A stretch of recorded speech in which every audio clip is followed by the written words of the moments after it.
Welcome back to Tech Rubs. Today we're going to show you how to power on the Apple Watch SE.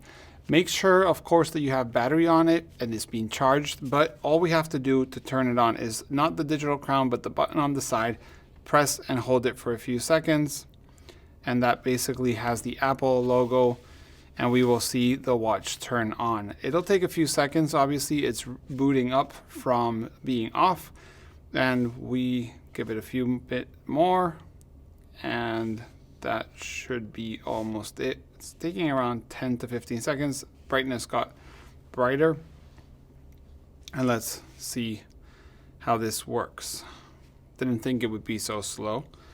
As you can see, it takes its sweet time.